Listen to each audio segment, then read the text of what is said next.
Hey everybody, Rob here. It's time for a story from the ProRevenge archives.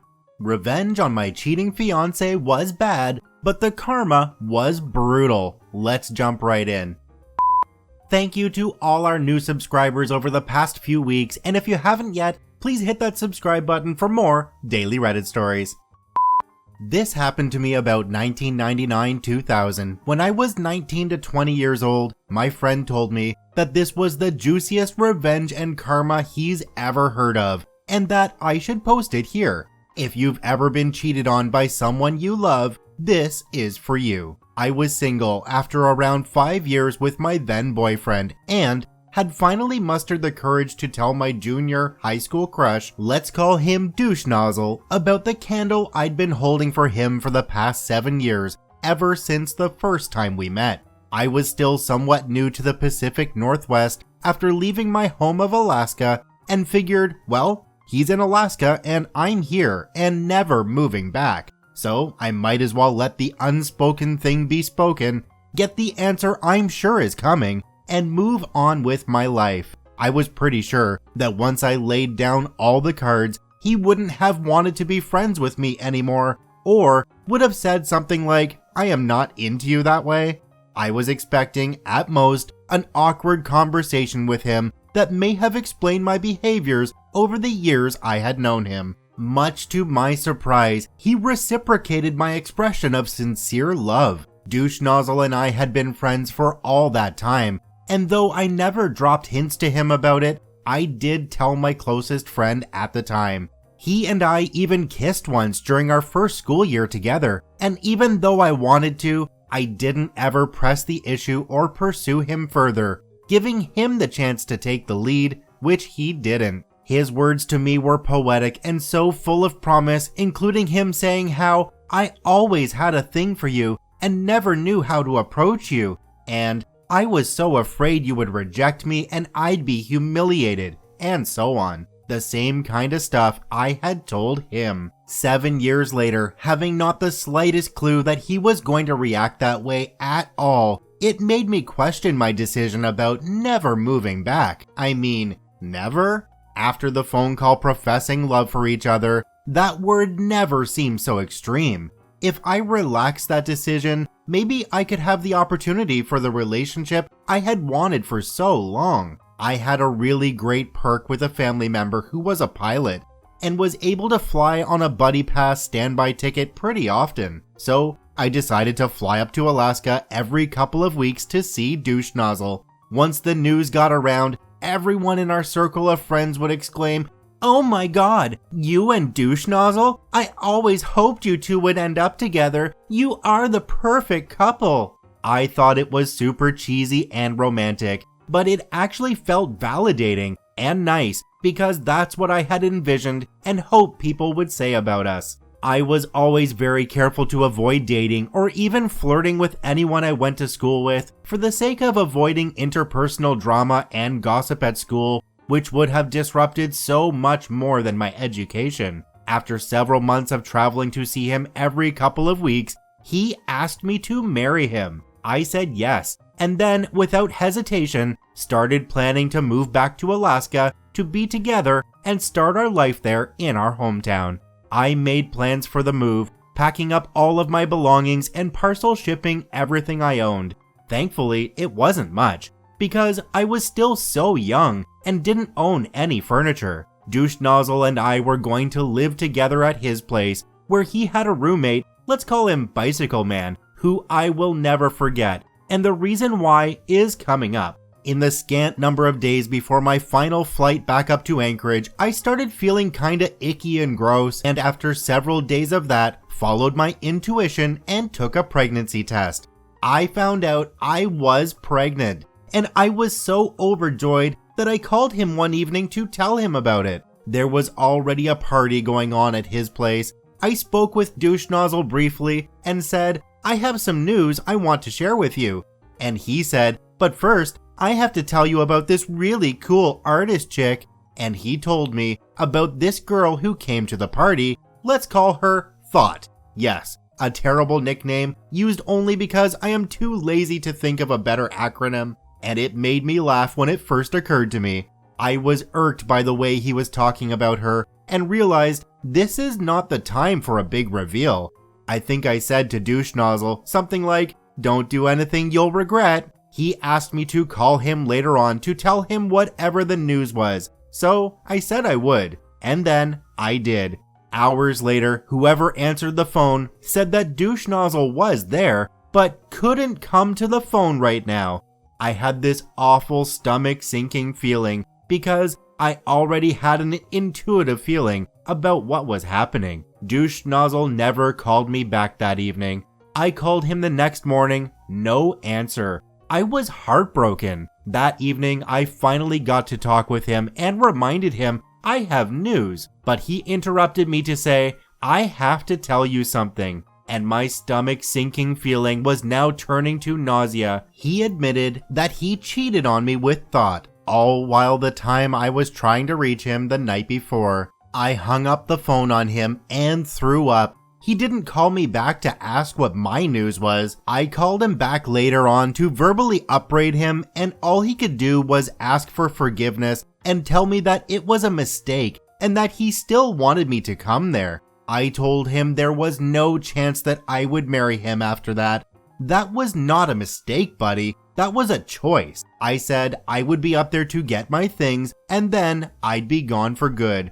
It took every ounce of my emotional strength to verbalize my thoughts without screaming. I miscarried the pregnancy that week. Add that on to the absolute devastation that this person I had longed for after all these years didn't actually intend on a committed relationship after proposing to me, and then I had to deal with the immense pain of losing my first pregnancy. And then, to top that off, I had to fly up to Anchorage weeks before Christmas to pick up all of the stuff I had already parcel shipped there, wait for it to arrive, with nowhere else to go but Douche Nozzle's home. I had to face him and be around him after having my heart thoroughly crushed. I knew also that all of our mutual friends and our families would either learn the truth or would be told lies if Douche Nozzle tried to save face about his mistake. I didn't know Douche Nozzle to be that kind of person, but then I didn't know him to be a cheater either. So all bets were off when it came to an educated guess about what course of action he would take. So I got on the plane, flew up north to Alaska, and of course, Douche Nozzle didn't remember that he told me the day before that he'd pick me up at the airport. Or he didn't think it was worth it. Whatever it was the most awful feeling to be forgotten about and left there stranded. Even more humiliating was when an elderly couple at the airport saw me waiting alone, picked up my lost girl vibe, and asked me if I was okay. And I lost my calm demeanor, broke down in tears at the airport.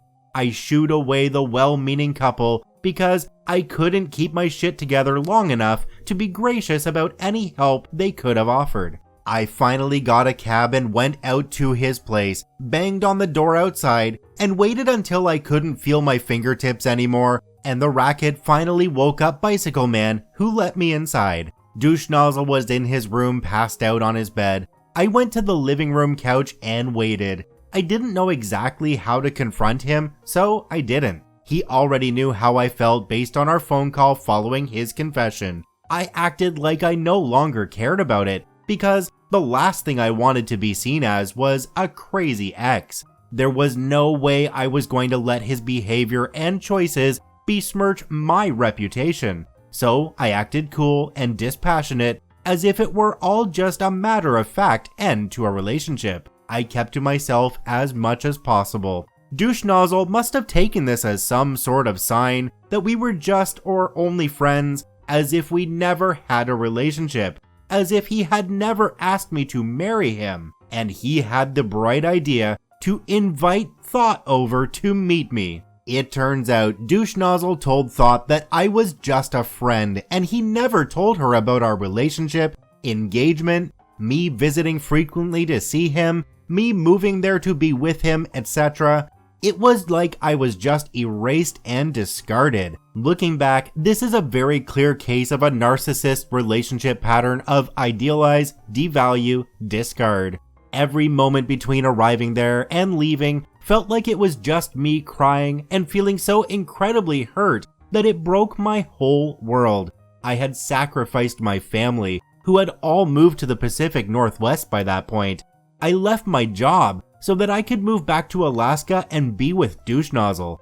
I was so into the idea of a relationship with him, it didn't even feel like I had sacrificed for the sake of our relationship. But I did. And it hit me that I sacrificed family and job who had never hurt me, at least not in the way Douche Nozzle had hurt me.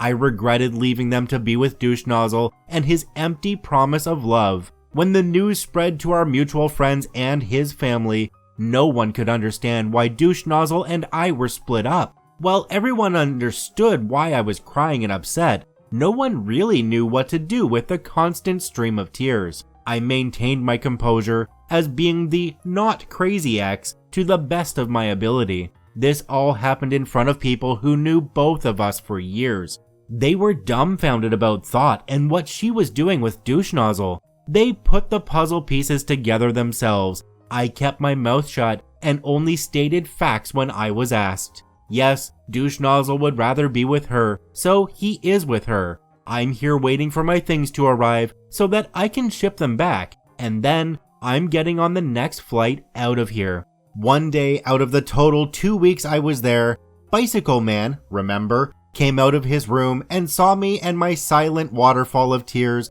and just said to me, "Douche Nozzle is a total asshole. If I were you, I would be crying too." For some reason that made me feel better about the whole thing. Bicycle Man was a muscly badass to a young woman like me, and for him to say that made me feel like the world wasn't such a cruel place after all. I had still not told anyone about the pregnancy or the loss, because even though I was grieving and in pain, if I mentioned any of that, I knew that I would be treated like a crazy ex who was making up stories to make him feel worse or make it all about poor me, and I just didn't need any more bullshit on top of that. I suffered in silence and perfected the art of crying without making a sound, so that I wouldn't draw anyone else's attention to my grief. Over those 2 weeks, Douche Nozzle invited Thought over frequently. He probably thought it was no big deal to me. He was not thinking about me or how his behavior was affecting me. I was in a state of shock. I never thought he would treat me like that after I had known him for so long and had never seen him behave in that way. I stayed on the couch while the two of them had their fun in Douche Nozzle's room, within earshot. A move like that is such an asshole thing to do that I am still surprised it didn't instantly place his likeness in the dictionary under the definition of sociopath. I didn't have the energy to confront Douche Nozzle or to argue as to why doing something like that was cruel and heartless. If he didn't know that already, me telling him wasn't going to teach him the basics of empathy. I was so angry at him that I wanted to hurt him even worse than he had done to me. Before I left, I concocted a plan to poison his new relationship with Thought. This is where the revenge plot comes into play. I am bisexual, and I knew that Thought was at least flexible in that regard, and obviously she was willing to move fast with someone. So, at yet another party night, a seemingly regular occurrence at that house, I got Thought all to myself before she got drunk, for long enough to seduce her. I shut both of us in Douche Nozzle's room. Meanwhile, everyone else was getting too drunk to get that anything could have been happening in there. Douche Nozzle was occupied with the guests and may not have noticed we were missing. After we were finished, I told her why I was there and told her about my history with Douche Nozzle. With an icy and dispassionate apathy that illustrated how much Douche Nozzle was dead to me, I told her, if he cares about me enough to propose to me and then do what he did with you after I've known him for years, just imagine what he'll do to you. Suddenly, she understood why I had been so somber when I was introduced to her. She had no idea that I was anything more than an innocent friend of Douche Nozzle's. She didn't know why I was there in Alaska or why I was waiting for boxes. She didn't know anything. She felt profoundly guilty and regretful, despite the fact that she didn't know any better. She had been deceived, and I had been too gracious to lose my cool or cause a scene at a house party or in front of anyone else, as would have been expected. When I was in private with her, I told her everything, including how I had pined after him since I was 12 years old, because my adolescent hormones didn't know better. Douche Nozzle walked in on us and must have assumed that nothing was wrong, only because nothing violent or terrible was happening in the moment. That was either hubris or drunkenness on his part. There was no confrontation again. The party went on and Thought left. The next day, Douche Nozzle asked me what I was doing with Thought. I said to him, "She was an easy piece of ass, and I'm not surprised you were able to get busy with her the same day you met her. I just happened to do the same thing you did." I didn't see her that way. I said that to him because it was the most emasculating thing I could think of. The look on his face seemed to suggest that his dick had shriveled and inverted into his body. He looked more mortified than I've ever seen him. I still played my poker face. He didn't know what to say after that, so he said nothing and changed the subject. I made him feel just as small and insignificant as he had made me feel. Mission accomplished. Or so I thought. There's more. I got my belongings finally and shipped them all straight back to where they came from. I got myself on another flight out of there a day or so later. Didn't ever see Thought again. I didn't hear from Douche Nozzle again for the next 5 years. 5 years later, I was married and had just learned that week that I was pregnant with my first child. I got an email from Douche Nozzle. He tracked me down through social media back in 2005. He said that he wanted to catch up with me, and so I obliged him with a phone call, thinking I was going to gloat about being married and having a kid or some shit. Douche Nozzle told me all about all the karma that went down after I left. Said, "You didn't go crazy while you were here, but whatever you did planted a seed that grew into something that destroyed my life." He didn't say that word for word, but close to it. I think he used the word cancer in there somewhere. Perhaps my intentions to avenge my dead fetus invited my guardian angels, demons may be more likely, to intercede in the situation. Karma in order of appearance. Thought cheated on him with his best friend, and then moved in with the dude only 2 weeks after I had left. Ouch. He got fired from his job on Christmas Eve. His boss was another mutual friend who had heard about what he did to me, decided he didn't want the guy working at his video store anymore. Ouch. His truck broke down in front of an electrical station, got impounded. He didn't have enough money to get it out since he lost his job, so he lost his truck too. Ouch. That is pretty bad when you live in a place like Alaska in the middle of the winter. His family caught wind of what went down with me and disowned him. Ouch. I thought that was pretty extreme. What did they hear? I never found out, but just chalked it up to karma. After Thought was gone, his remaining friends unsurprisingly threw another drinking party at his place, except that this time they got Douche Nozzle wasted drunk and then beat the crap out of him and threw him out of his own home into a snow berm and locked him out. He took refuge with a neighbor, but later on he had to leave the state because he had been shunned by all his remaining friends, had no family or job or truck, etc., and was now single, without even a thought to lean on. When we spoke, he had been living in Texas and rethinking his life, and wanted to know how I was doing after our friendship ended. And that was when I decided that the time was right to tell him about the baby we could have had.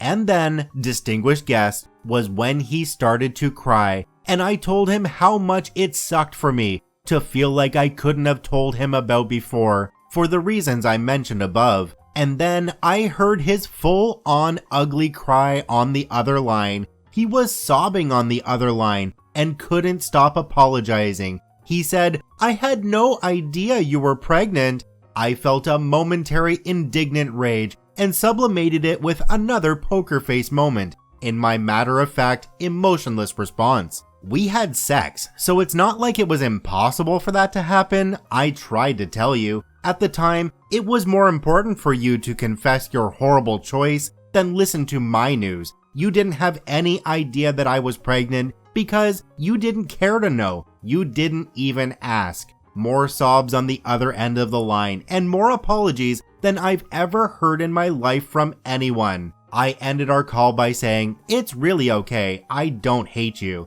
I wanted to say, "I pity you," but held my tongue. Things are better for me now, I'm married, and we just found out that we are pregnant with our first child. Anyway, it's really been nice catching up with you and finding out what happened with your life. Sorry to hear it's been difficult. Let's keep in touch. He didn't. I don't know why he bothered contacting me in the first place, because he must have had some idea how that call was going to go down, but he probably wasn't counting on finding out that he could have been a father and we could have had a family together if only he hadn't crushed the heart of someone who actually cared about him. In hindsight, that relationship was nothing more than me confusing his charm, his words, and my infatuation and pining away for actual love. I spent so much time wondering and questioning what I had done to deserve him doing all of that to me. What I didn't realize was that he didn't do any of that because of me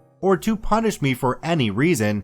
He did all of that because the only person he had been thinking about was himself. It took me many more years before I would learn how to identify narcissistic behavior, and now, looking back, I realized that I had narrowly escaped getting myself stuck in Alaska and romantically committed to a person who has little capacity for empathy and doesn't feel remorse when he wrongs someone. I learned how to get revenge by maintaining my grace and composure, stating only the facts, keeping my emotions to myself and my demeanor together, just long enough to plant doubt in the heart of the new other woman. 5 years after he crushed my heart, he cried enough to fill a bottle with his tears, and my satisfaction poured it over the flowers on the grave of our tiny dead fetus.